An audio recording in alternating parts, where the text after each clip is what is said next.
Bonjour à tous, aujourd'hui on se retrouve pour une nouvelle vidéo. Aujourd'hui on va faire une petite vidéo interview pour retracer la saison DU16R. Donc j'ai le plaisir de recevoir Anthony Solazzo, donc coach DU16R. Donc Anto, merci d'être là. Merci à toi. Déjà pour commencer sur le bilan de ta saison, est-ce que tu pourrais nous évoquer un peu ton ressenti global sur cette saison 2024-2025? Pour mon ressenti global sur cette saison, c'est vrai qu'elle a été enrichissante, très intense. C'est vrai que ça part du mois d'août jusqu'au mois de juin.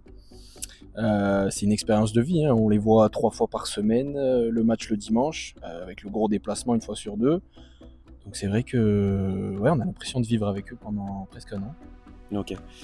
Pour faire un retour statistique, donc pour cette saison tu fais 4ème avec 37 points. Avant la trêve, c'est 6 victoires, 2 nuls, 2 défaites. Donc le championnat avait parfaitement débuté jusqu'à la trêve. Et s'ensuit à la reprise une longue période de disette, 7 matchs sans victoire. Donc est-ce que tu peux nous en parler et quel est ton ressenti vis-à-vis de cette série négative? Ouais, effectivement, on a connu une petite série là, de quelques mois. On avait du mal à gagner. Le fait qu'on ait perdu un peu des joueurs sur blessure. On a connu des suspensions, évidemment. Donc, pendant ces mois difficiles, c'est vrai qu'on a dû changer un peu de dispositif. Et puis, ça a permis justement, par contre, de faire confiance à certains joueurs qui n'étaient pas titulaires au départ. On a pu compter sur eux quand on en avait besoin et ça a permis de leur donner confiance. Et ça a permis au groupe de travailler un certain esprit d'équipe pendant ces mois difficiles. Ok. Pour revenir sur ton cas à toi, donc tu as obtenu ton BMF l'année dernière. Donc c'est ta première année à la tête d'une équipe League. Est-ce que tu peux nous dire comment toi tu as vécu cette année personnellement? Alors c'est vrai que le BMF apporte certaines compétences, mais cette expérience qu'on a auprès des joueurs sur toute une année, c'est là qu'on voit que la relation entraîneur-joueur est très importante. Ça permet d'apporter d'autres compétences. Pour revenir sur un plan collectif, comment toi tu juges l'évolution de ton groupe tout au long de la saison? Est-ce qu'il y a eu une progression constante? Est-ce qu'il y a eu des hauts? Est-ce qu'il y a eu des bas? Est-ce qu'ils ont commencé fort? Qu'est-ce que tu peux nous dire sur tes jeunes sur cette saison?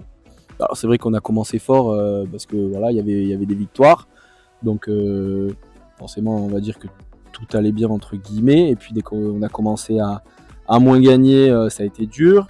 Mais sur cette fin d'année, j'ai vu certains joueurs prendre en maturité. Quand c'était difficile, certains avaient les bons mots. J'ai vu voilà, un esprit d'équipe qui s'est développé. Et c'est ça que je vais retenir ouais, pour mes U16. Ok. Et pour revenir du coup toujours sur cette saison, est-ce que toi il y aurait un match ou une période qui t'a marqué, que ça soit positif ou négatif? Je dirais le match à Mougins, le match au retour de la trêve hivernale. Je crois que c'était en janvier. On fait un déplacement à Mougins avec tout juste 14 joueurs. J'ai même pas pu faire de choix. C'était les 14 dispo. Et en fait, ouais, on partait un peu comme on pouvait. Et je pensais que ça allait être très dur. Mougins qui était invaincu qui était invaincu chez eux, qui gagnait souvent, qui était deuxième du classement. Et au final, on gagne 3-2. On fait vraiment un braquage. Donc ouais, ça m'a surpris. Ça m'a fait prendre conscience que finalement, certains joueurs peuvent se révéler dans des matchs aussi difficiles si on montre qu'on a confiance en eux. Ok. Justement, côté perspective, quelles sont pour toi les leçons à retenir pour la saison prochaine, que ce soit sur un plan individuel ou sur un plan collectif avec les jeunes? Je vais retenir une chose essentielle, c'est en fait la relation entraîneur-joueur qui est ultra importante. Tout part de là. Je pense que à partir du moment où on arrive à discuter et à avoir un discours où on se comprend entre le joueur et l'entraîneur, on peut avoir tout ce qu'on veut de lui. On peut répondre à nos attentes en fait. Voilà. Ok.